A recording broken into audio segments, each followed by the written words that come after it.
Are you guarded, reserved? Are you very careful about what goes on around you, keeping an eagle eye, watching out for suspicious behavior or any kind of activity you want to be aware of?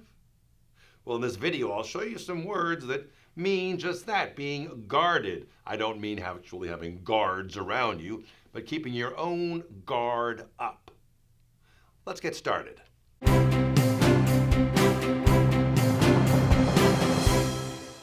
My friend John is so reserved.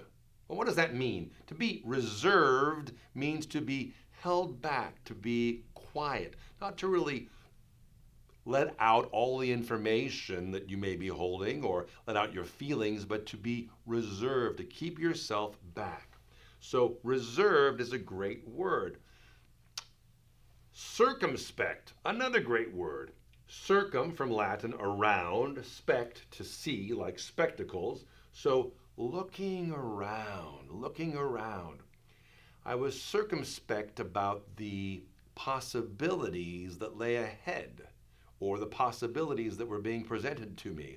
I was looking around. I was circumspect. A great word, circumspect.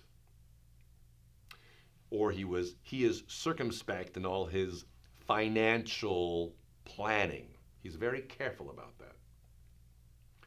Another wonderful word, which you don't see very much of, but it's the word chary, C-H-A-R-Y. And it rhymes with wary, W-A-R-Y, and they're pretty close to what they mean. To be wary of something is, again, to be aware of something. And chary is the same thing, to be aware of what might happen. And in this case, the adjective, or rather the preposition that you would use with this would be the word of, chary of. I'm chary of getting involved in newfangled ideas.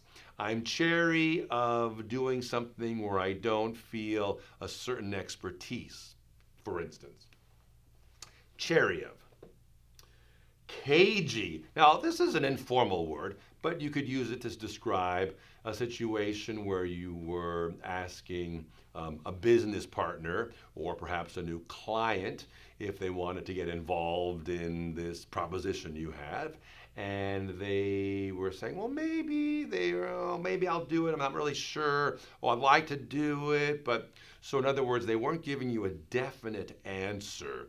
They were being cagey. They weren't really letting you know what they were going to do. They weren't, so to speak, showing their cards, a term from playing poker. They wouldn't show their cards, or they held their cards close to their vest, another expression.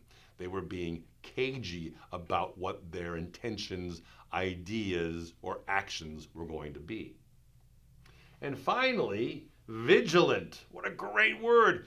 Now, to keep vigil is to stay up all night, and vigilant is to stay awake, to be vigilant, to keep a vigil. And you may have heard the term vigilantes, and that's a different kind of use of the word, but they're people who are, again, watching out, going out to take care of business, let's say. But to be vigilant, and it's all pronounced the same, vigilant, is to be aware, to stay awake, to be watchful, again, to keep guard. So all of these, whoops, I dropped my pen, and I picked it up. All of these are words to describe that idea of watching out, keeping things in, not letting other people see, and they're great, unique ways of saying this in each instance. So, next time you feel guarded or you see somebody who's being a bit reserved, try to use one of these words to describe that situation. Increasing your vocabulary day by day is something you could take your whole life to do. It's wonderful to be able to use the English language, to be able to use other languages to describe exactly what it is that you're feeling, thinking, or experiencing.